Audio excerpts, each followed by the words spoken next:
Hello everyone, the 316 here with another WWE Elite figure review. This time I got the Series 113 CM Punk. This one is based off of his run in 2010-2011 time frame, where he's wearing the Macho Man tribute gear and also has the Nexus shirt and armband.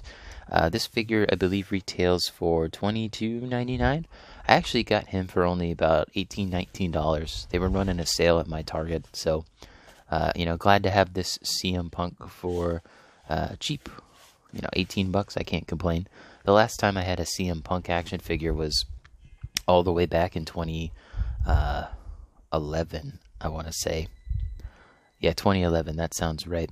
I had the WWE All-Stars 2-pack version.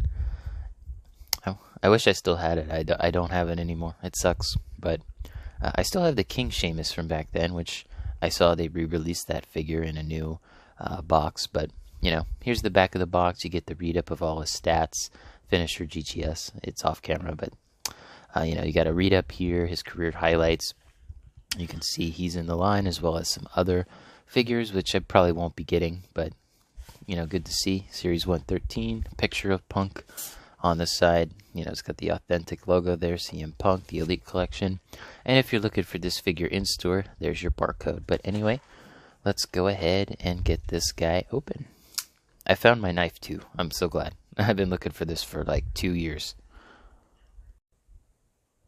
Out of the packaging, it may not look like he comes with much, but he comes with more than I was expecting, at least. But Punk's accessories, as you can see, he has 2 fisted hands, and he has 2 mic holding hands, which, no mic holding, or rather, no mic to hold in those mic holding hands.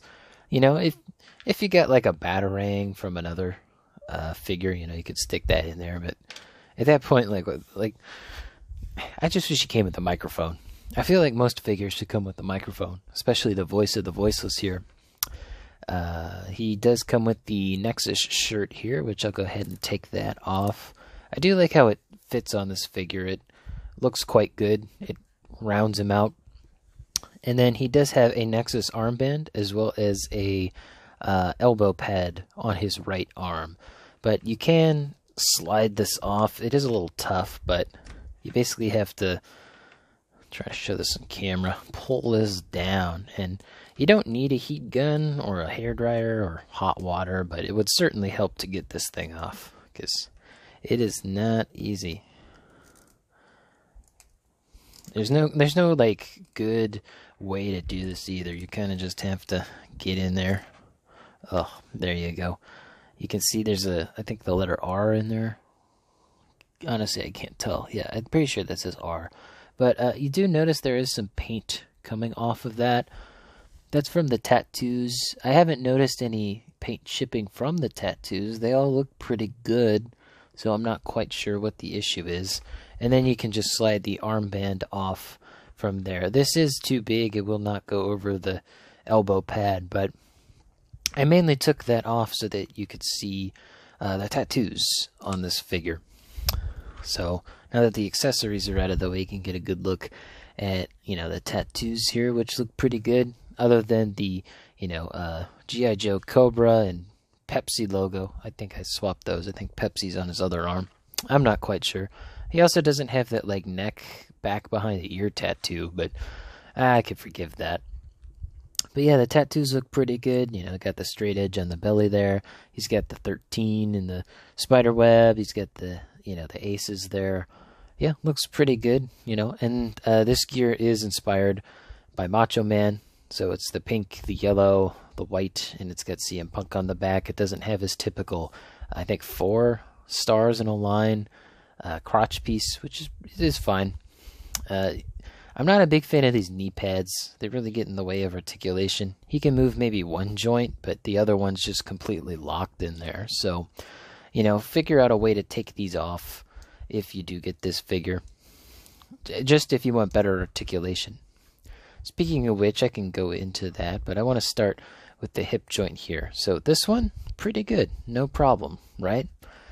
But this one, I'm going to break it if I move it out. I did warm it up once. It was unable to do this, but now it's able to.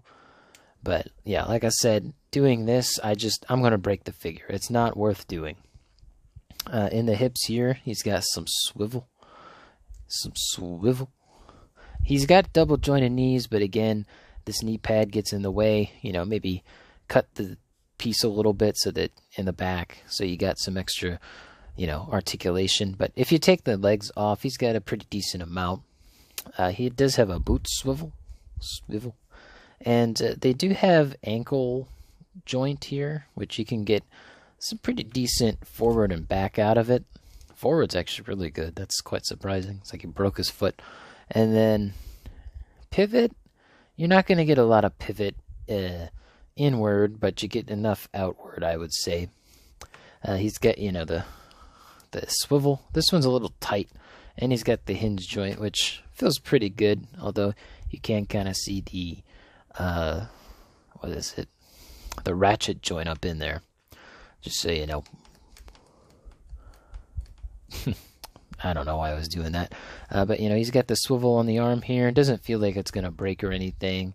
And he's got the hinge there, so you can do all sorts of stuff with that. And, of course, it does have the new double-jointed arms, or rather the newer. Back when they were making CM Punk figures originally, they didn't have that. And he's got a double-jointed elbow, which works pretty well. Hands, of course, pretty good. No problems there. Good amount of movement. And one thing I do want to point out is they got tattoos on the joint itself. That is insane. Like, why did they do that? Like, what?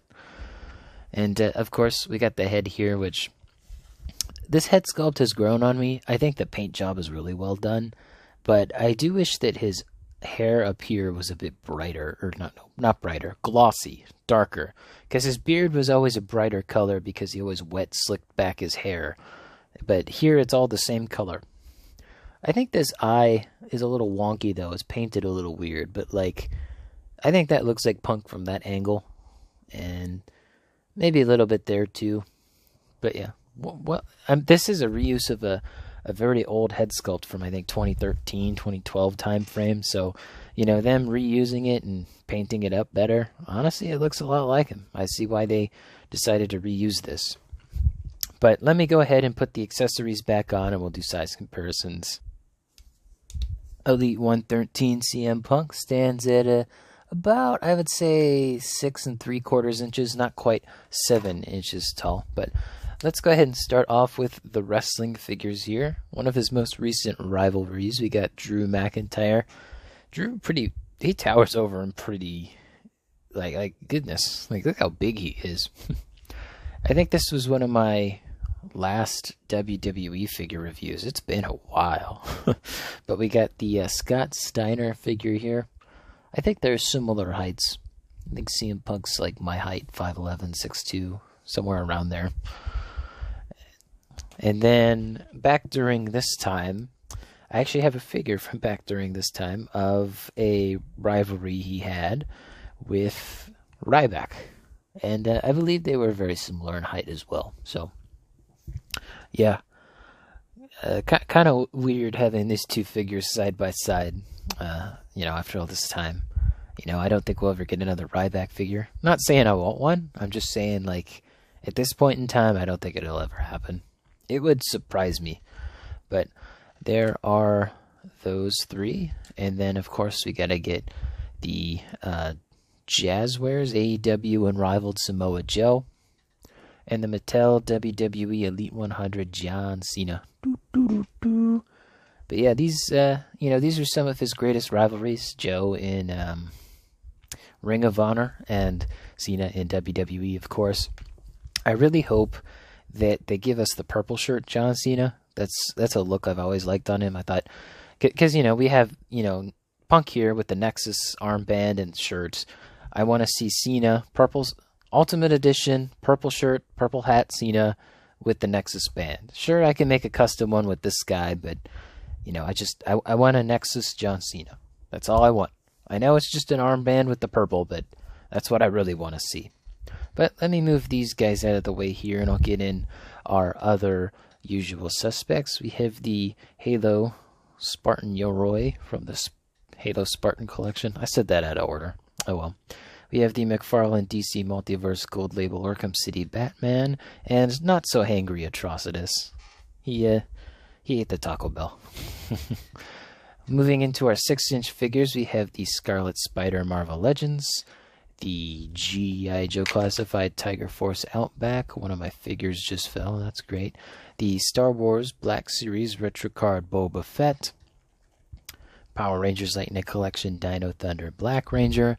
And lastly, the Jakks Pacific Sonic 3 figure. I really like the CM Punk figure. This really hits me in the nostalgia.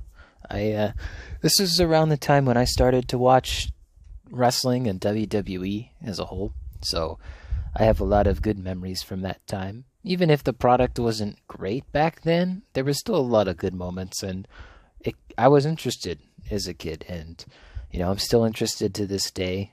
Seeing Cena turn heel at Elimination Chamber, it's crazy.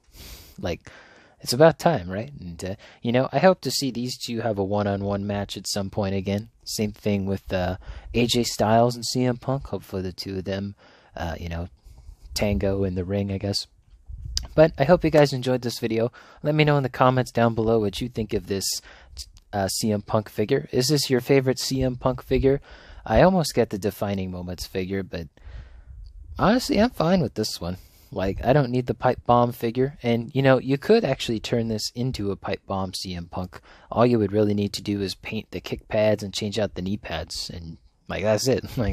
And get a Stone Cold shirt. But you know what I mean. It wouldn't be too hard to do that. Hope you guys enjoyed the video. Don't forget to leave a like on the video, subscribe, and hit the bell. It all helps out the channel. And as always, peace.